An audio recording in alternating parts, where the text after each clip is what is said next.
तो first video जो होने वाला है वो हमारा GERD को लेके होने वाला है। ठीक है, that is gastro oesophageal reflux disease. ठीक है, इसमें जनरली क्या होता है, अगर हम सिंपल भाषा में समझे, there is reflux of acid from stomach to oesophagus. ठीक है, देन इसके कारण कुछ कुछ कॉम्प्लिकेशंस हो सकते हैं, वो अपन आगे देखेंगे। हम सीधा जंप करते हैं पैथोफिजियोलॉजी में कि इसकी पैथोफिजियो क्या है, मतलब ये चीज़ हो क्यों रही है। तो सबसे पहले हमको समझना पड़ेगा इसके लिए नॉर्मल डिफेंस, कि नॉर्मली हमारा डिफेंस मैकेनिज्म क्या है। अब इसमें अगर कोई प्रॉब्लम आएगी देन ऑटोमेटिकली ये डिसीज की पैथोलॉजी बन जाएगी, है ना। तो नॉर्मल डिफेंस में अपने पास में फर्स्ट आता है एंटी रिफ्लक्स बैरियर्स। स्मॉल में कवर करें तो फर्स्ट होता है अपना लोअर इसोफेजियल स्फिंक्टर होता है, देन क्रूरल, मतलब जो क्रूरा होता है डायफ्राम का वो होता है, बिकॉज उसमें क्या होता है, स्ट्राइटेड मसल्स, उसकी स्ट्राइटेड मसल्स होती है। देन उसके बाद में फ्रेनो, मतलब diaphragm, and oesophageal, phreno oesophageal ligament होता है। और ये जो एलियस होता है, जो क्रूरा होता है, एंड ये सब एकदम एकदम साथ में होता है। जैसे कि अगर ये इसोफेगस है, ये मेरा फंडस है, ये ऐसा गया, तो ये अगर डायफ्राम होगा, ऐसा डायफ्राम, उसका मान लो ये क्रूरा है, और ये जो होता है उसका एलियस होता है, तो ये साथ में चिपका होता है। तो और ये मतलब मान लो यहीं कहीं अपना फ्रेनो इसोफेगल लिगामेंट भी होता है। तो ओवरऑल वो क्या कर रहा है, एंकर करके रखा है। यानी लोअर पार्ट ऑफ इसोफेगस जो रहता है, ये भी कहीं ना कहीं थोड़ा हेल्प करता है। देन होता है ये, that is oblique insertion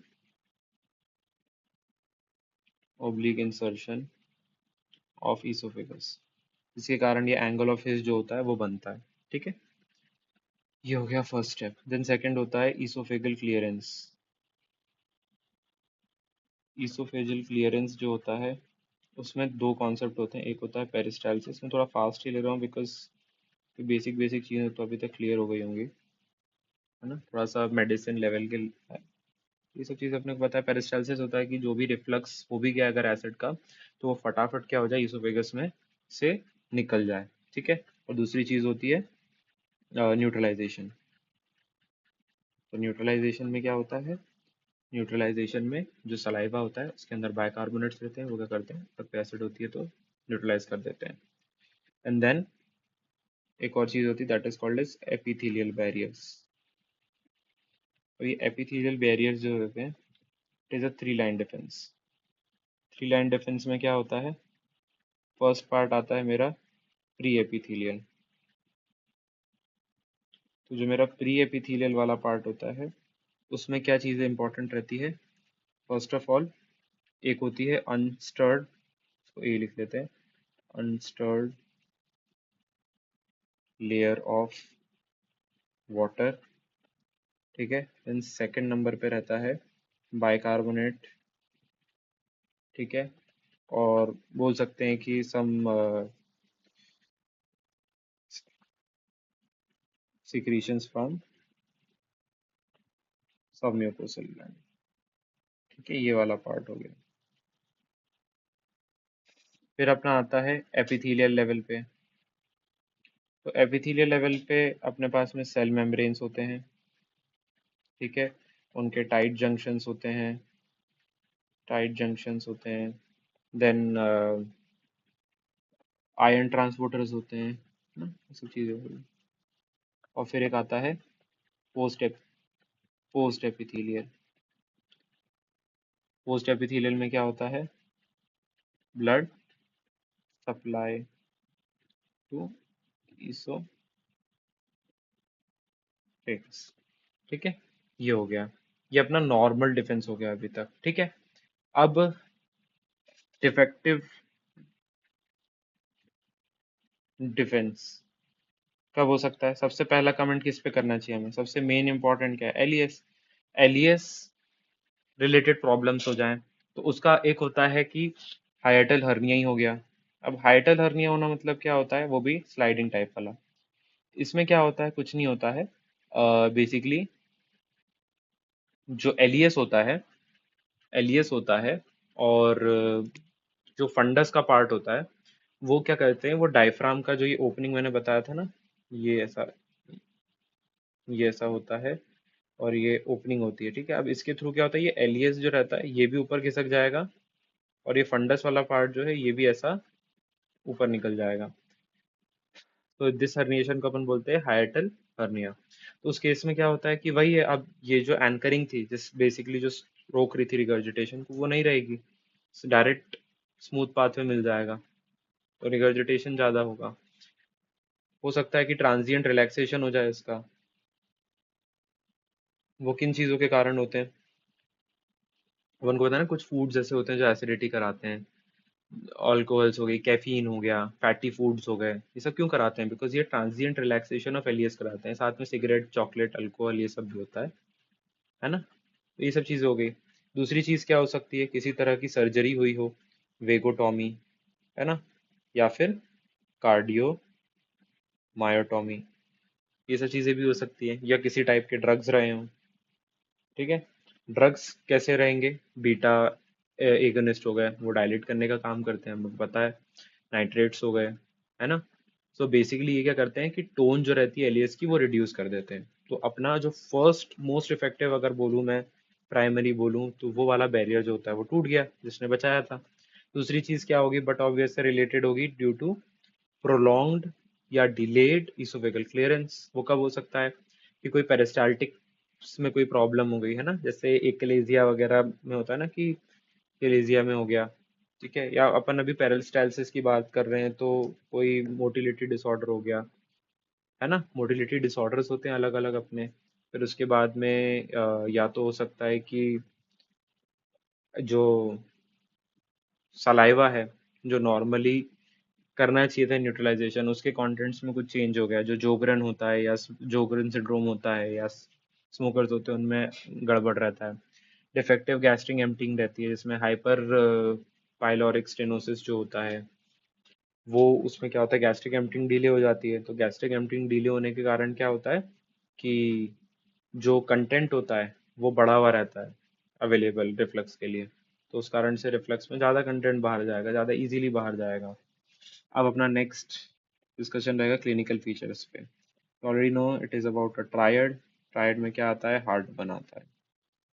heart burn एक बर्निंग सेंसेशन होती है, जो स्टमक के ऊपर से, मतलब स्टमक के लेवल से बोलना चाहिए, lower part of the chest से लेके अपर साइड रेडिएट कर रही है towards the neck and the throat, towards the back side भी जाती है।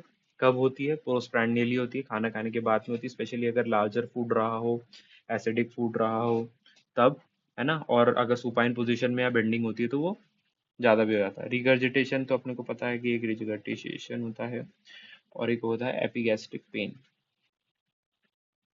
तो यह एपिगैस्ट्रिक पेन। तो ये पेन जो होता है ये भी कभी कभार क्या होता है, बैक तक रोटेट कर सकता है, मतलब रेडिएट कर सकता है। अदर सिम्टम्स में इंपॉर्टेंट अगर मैं बताऊं तो एक होता है ओडाइनोफेजिया, मतलब कि खाना खाते टाइम, स्वेलोइंग करते टाइम पे क्या हो रही है, पेन हो रही है। और एक होता है डिस्फेजिया, मतलब डिस्कम्फर्ट हो रहा है। अब डिस्फेजिया जो होता है वो दो टाइप का हो सकता है, एक हो सकता है कि ट्रांजिएंट हो, और एक हो सकता है कि परसिस्टेंट हो। ट्रांजिएंट कब रहेगा, जब स्पैज्म रहेगा, ठीक है। और परमानेंट कब रहेगा, जब किसी तरह का स्ट्रक्चर डेवलप हो गया हो, ठीक है। एटिपिकल चेस्ट पेन भी हो सकता है, जिसको लोग अंजाइना से क्या कर सकते हैं, कंफ्यूज कर सकते हैं। यूआरटी सिम्टम्स टाइप भी कुछ चीज़ें मिल सकती हैं, जैसे कि होर्सनेस हो गया, ठीक है। फिर उसके बाद में क्रॉनिक कॉफ हो गया, लैरेंजाइटिस हो गया, सोरनेस ऑफ थ्रोट,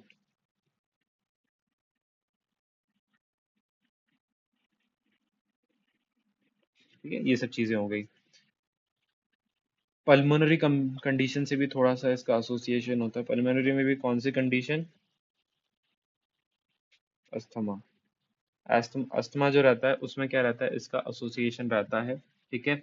करीबन 34 से लेके 80% तक क्या रहता है, प्रेवलेंस जो रहता है जीआरडी का, वो एस्थमेटिक्स में रहता है। इसका मतलब कि काफ़ी अच्छा खासा एसोसिएशन है इसके बीच में। फिर क्या होता है, एक intra abdominal pressure increasing situations भी होती हैं, जैसे कि प्रेगनेंसी हो गई, ठीक है, और असाइटिस हो गया। तो इन सब कंडीशंस में भी क्या होता है, ये मैनिफेस्ट हो सकता है। अगर हम कॉम्प्लिकेशंस की बात करें तो कॉम्प्लिकेशंस में क्या आता है, कॉम्प्लिकेशंस में सबसे आता है पहले ईसोफेजाइटिस, फिर आता है अल्सरेशन, ईसोफेगल अल्सरेशन, कारण से क्या हो सकती है, ब्लीडिंग हो सकता है। Bleeding can in turn cause iron deficiency, anaemia.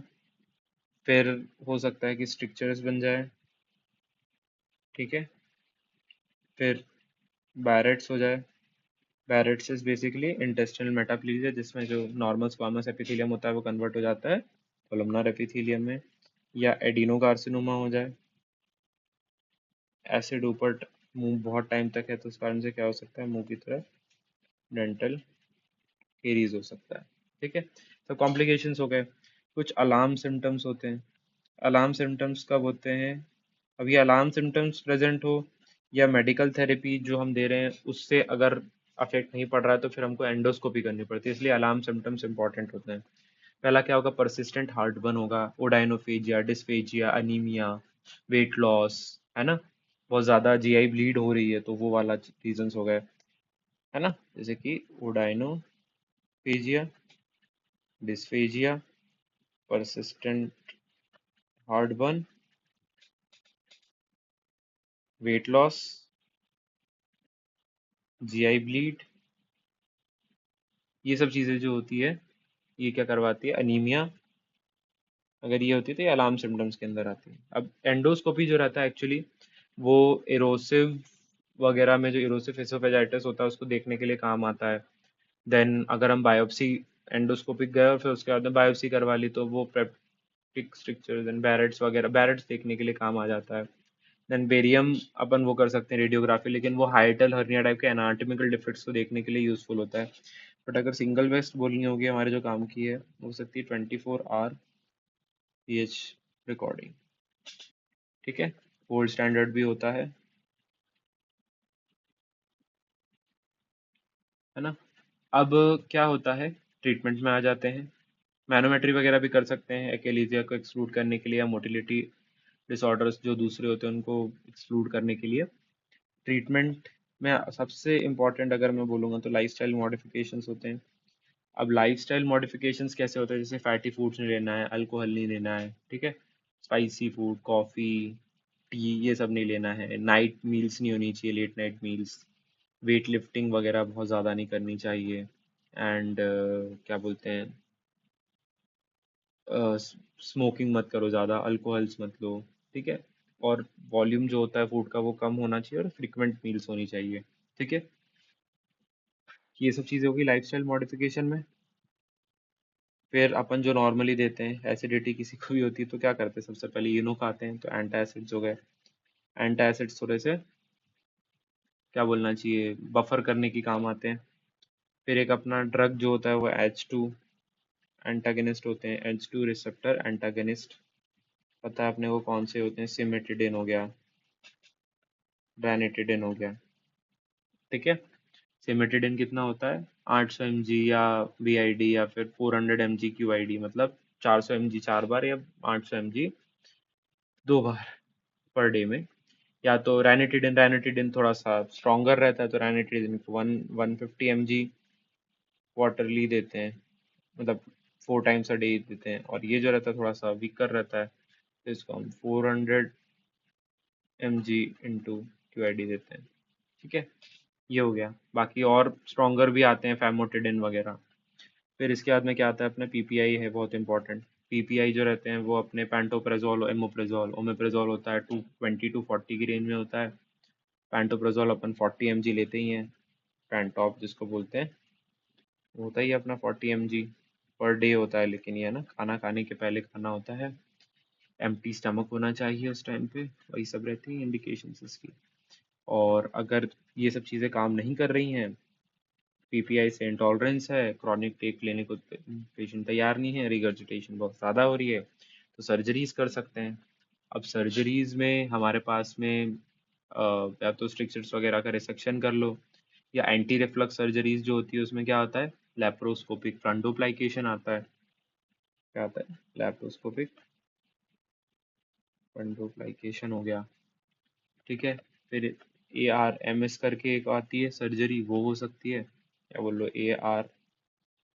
ARMA बोल लो। ठीक है। ये सब चीज़ें हो सकती हैं। अब इससे रिलेटेड एक वीडियो रहेगा जिसमें हम साथ ही में दूसरी कंडीशंस के बारे में देखेंगे, जो कि रहेगा बैरेट्स हो गया, छोटा सा रहेगा, Barrett's, achalasia, hiatus, eosinophilic eosinophilic oesophagitis. Then इसके बाद में नेक्स्ट रहेगा पेप्टिक अल्सर। Thank you.